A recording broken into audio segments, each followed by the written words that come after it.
Ne vous rabaissez pas. Ne rabaissez pas l'autre. Vous êtes des êtres exceptionnels. Mais en fait, on est tous des êtres exceptionnels parce qu'on est des êtres humains. Vous pensez que vous n'êtes plus fonctionnel? Et puis, vous n'êtes pas une fonction. Vous n'avez jamais été une fonction.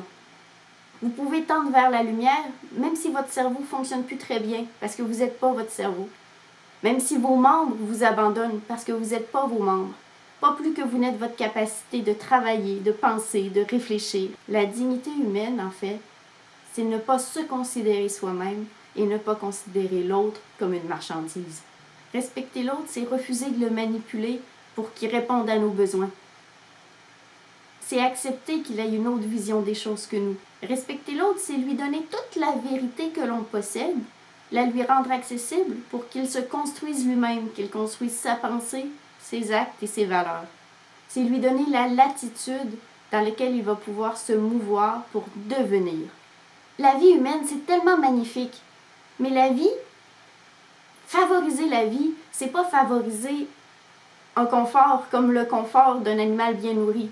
Favoriser la vie humaine, c'est favoriser le développement, c'est favoriser la croissance, c'est favoriser l'équilibre, c'est favoriser l'épanouissement de chacun des êtres humains. La vie humaine devrait être la base de notre système de justice, la base de nos lois, la base de notre vie.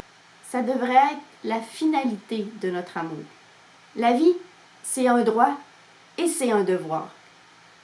On oublie que les principes qui sont importants pour nous et qui définissent qui nous sommes, ils ne sont pas monnayables. On ne doit pas les sacrifier. On ne doit pas les sacrifier pour de l'argent. On ne doit pas les sacrifier pour l'approbation de quelqu'un. On ne doit pas les sacrifier pour de l'affection. On ne doit pas vendre notre âme. Et si quelqu'un la vend par détresse, on ne doit pas l'acheter. Si ça fait partie de la dignité humaine, de pouvoir donner sa vie pour une cause, ça va contre la dignité humaine de nuire à la vie parce que c'est de ne pas la considérer comme valable en elle-même. L'humanisme véritable, c'est considéré dans la transcendance. C'est-à-dire que vos vies sont relatives à une puissance supérieure, à quelque chose qui vous dépasse et qui dépasse l'autre. Et vous situez l'autre et vous par rapport à ça. Si vous n'avez pas cette perspective-là, vous allez situer l'autre par rapport à vous-même. Et du coup, vous allez avoir envie de l'utiliser pour satisfaire vos besoins. Ou bien, vous allez le croire supérieur à vous, puis vous allez vous sentir inférieur à lui ou victime. Si on situe l'humanité par rapport à une puissance qui les dépasse, du coup, on devient l'égal de l'autre et on travaille ensemble. La liberté humaine, la liberté qui est liée à notre dignité d'être humain, personne ne peut la contraindre. Personne ne peut l'enlever. Non, votre véritable autonomie n'est pas dans la capacité de faire des choses seul. C'est pas dans la capacité de faire votre ménage seul. C'est pas dans la capacité de comprendre vos impôts seul ou de pouvoir être apte à faire des choix pour vous ou pas. Non, votre véritable autonomie, c'est dans la latitude que vous avez, dans la limite de vos possibilités, de faire en sorte que vos paroles ou vos actes ou vos pensées soient en cohérence avec vos valeurs.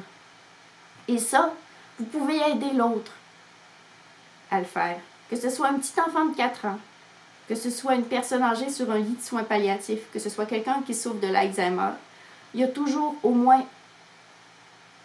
une possibilité de choix où il peut choisir d'agir en fonction de ses valeurs. Accompagner quelqu'un, aimer quelqu'un dans la dignité, c'est lui permettre de trouver ce lieu-là de cohérence où il peut exercer sa liberté. Et aimer quelqu'un, c'est l'accompagner dans l'épanouissement de cette liberté-là qui vient avec la dignité humaine. En résumé, posons les uns sur les autres et posons sur nous-mêmes un regard de bienveillance. Et si vous pouvez cliquer sur abonner à la chaîne, mettre un petit pouce en l'air, laisser un commentaire, ça me ferait vraiment plaisir.